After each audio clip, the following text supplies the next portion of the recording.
Shalom and good day all, this is the Helium29 back again for the Super Sons Fortress of Attitude. And welcome back again to the Super Sons Fortress of Attitude. And with this one, I am reviewing the last known present issue around Damian Wayne by Joshua Williamson, the Robin series. And moving into first things first that I really like to cover on the channel, and that is in relation to the covers. So do these covers in any way, shape or form connect to something that's happening inside with the story? For the first one, somewhat a yes, a 7 out of 10. The second one, even though it's sort of like meant to be a bit of a lead up, a 7 out of 10. But it would have been nice if they did it a little bit better story and art-wise to make it fit, especially with what's coming up with the Mark Waid. But I think one of the best ones here out of this one is actually this third one, to which I give an 8 out of 10.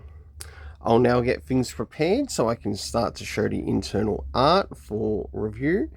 But for this time, I'll be doing something a little bit different. I'll be covering the story as well as covering what's happening with the art.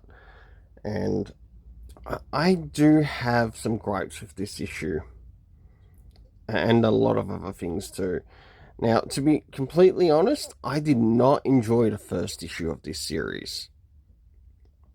And I mean, I did not enjoy the first issue of this series. And I'll be sure to also put up some pictures whilst I'm talking about this story in relation to some certain events that occurred, especially in the Shadow War arc, as we start to reach a certain area. So I'll now get things fixed up so I can start to move into the internal art and its rating. Now, as we begin the story, we get somewhat a bit of a flashback as to what led Damian to Lazarus Island. And of course, there's the discussion with his mother. Of course, with him going to one of the tournaments, getting a coin to join the tournament, and of course, meeting up with a terrible choice of Flatline,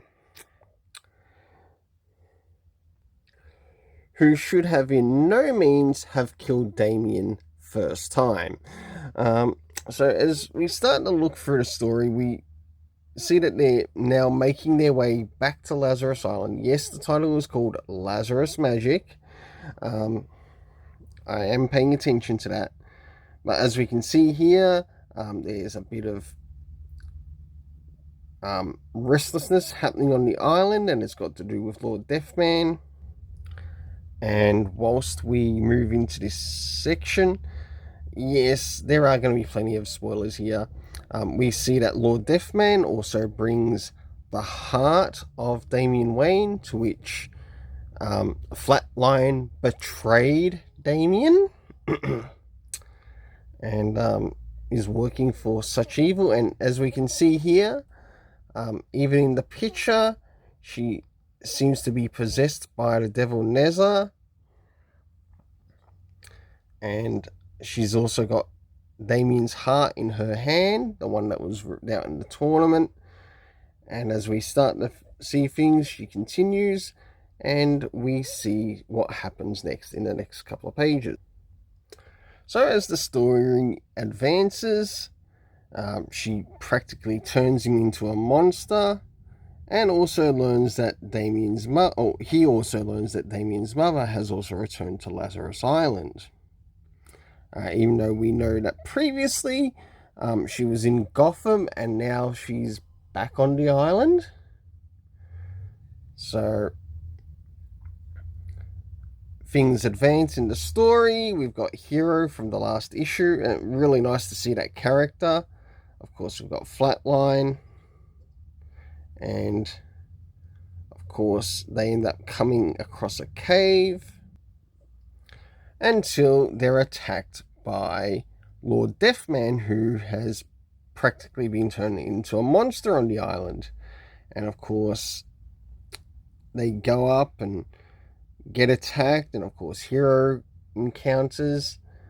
And one of the things that I don't mind this scene, right? Some of these scenes, because the characters are getting a bit of an ass kicking, and of course, as things continue, and yeah, I understand he's in his monster form, but by what has been shared in the story, this is one big scene that I disagree with. Right? He could have knocked this character out, knocked him out of what was ever happening to him magic-wise, bring him back to his senses, but there was just no need for this, because this is outright destruction of his character once again.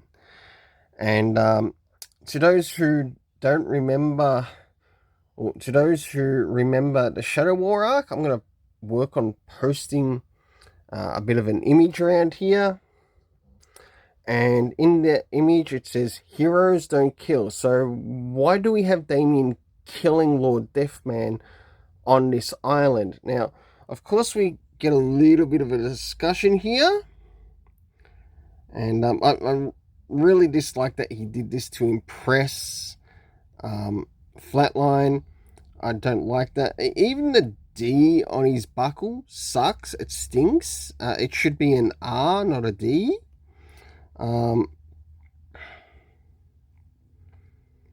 And we've got a bit of a comment here. Yeah, look, he's turning back to his old self already. He's immortal. But I figured he still needed his heart, so he'll grow one back, I think. Well, of course we see this.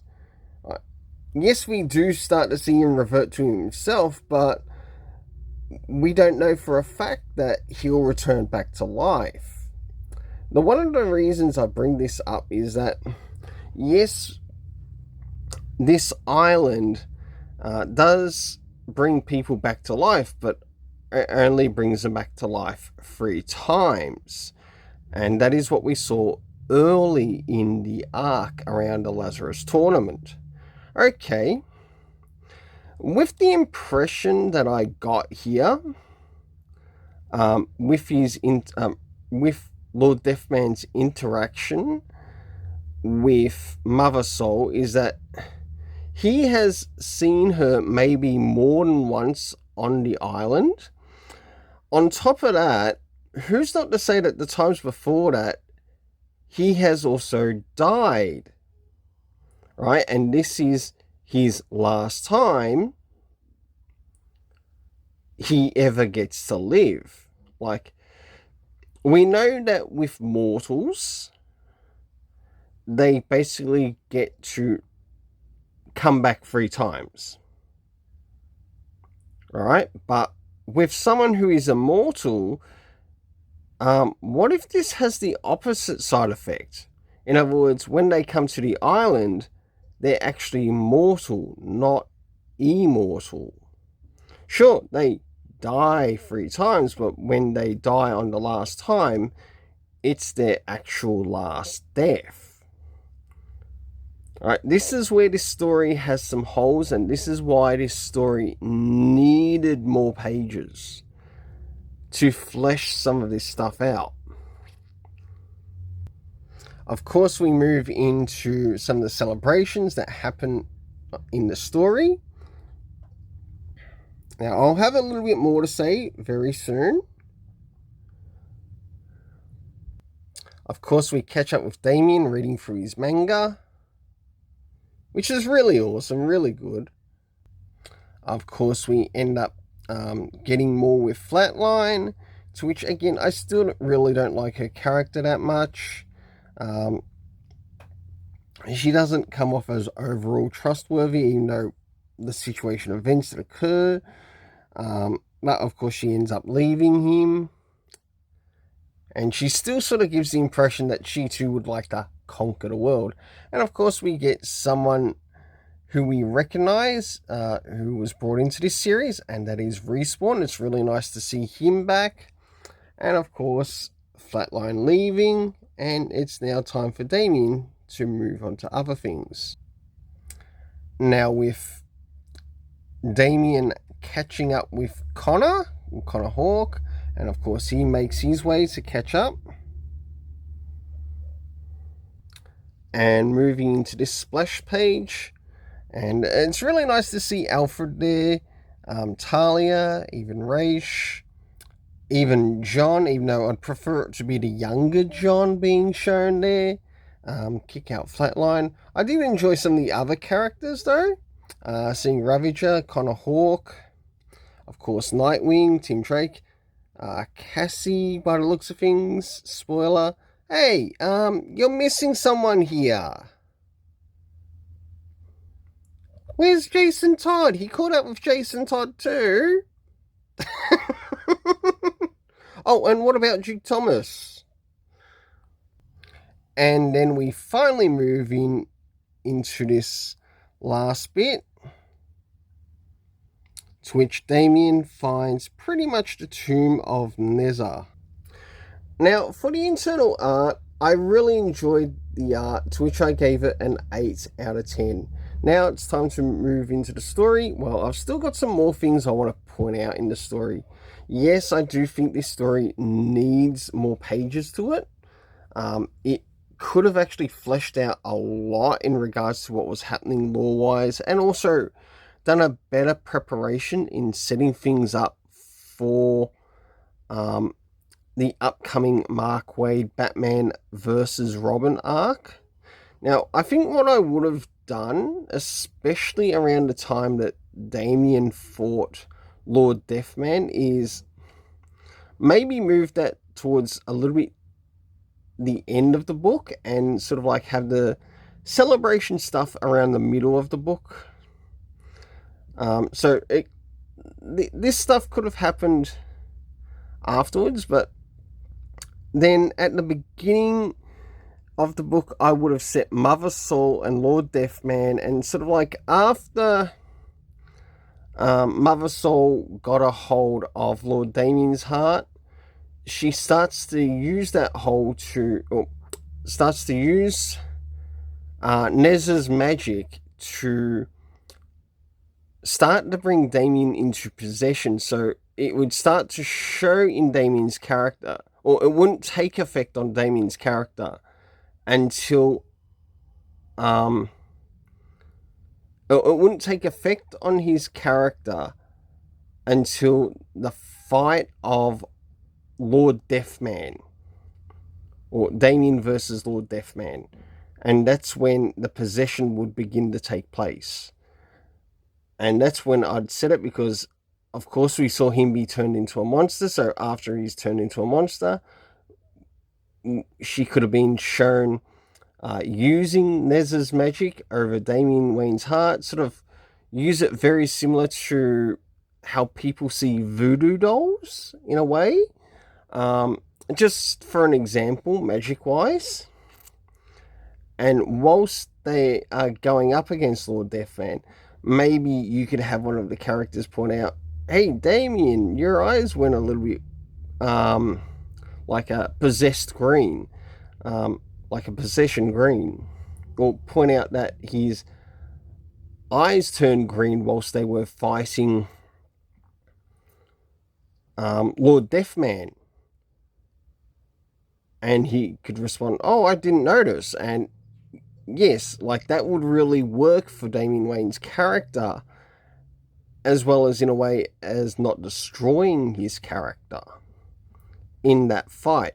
Now, another thing too I want to bring up is we understand that Lazarus Island is somewhat sentient too, with what we've been shown with the previous issues.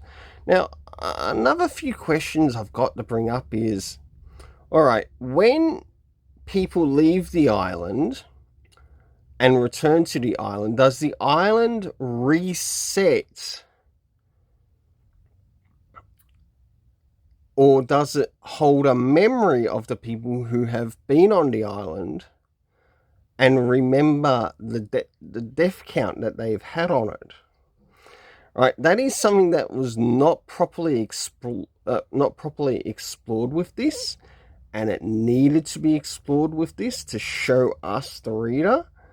Of course, we remember all the Lazarus magic related side of things, but this is one area which it really needed to actually set a proper law on the issue, because yes, there was one time when Damien left the island. He in fact went to Corto Maltese, and he ended up returning back to the island. Now, in that time period, does that island in turn erase Damien's information from like any further fights, and when he returns starts back at 1 again, and then 2 in regards to his deaths? Or when he returns to the island, does it remember his death count? Like, this is something that wasn't properly explored, let alone explained in the story. Well, I'll see you again at Super Sons Fortress of Attitude, and stay tuned for any upcoming Super Sons related stories. Just to let you know, I will be covering Saved by the Bell. I'll probably be doing it 2 times on the channel. One to cover the other stories in relation to Saved by Bell Rev, and the one to center on the Super Sons story. And that will be the next one that will be showing on the channel, and then after that it will be returning back to the Son of Kal-El. So until then, stay tuned, and we'll see you again at Super Sons Fortress of Attitude.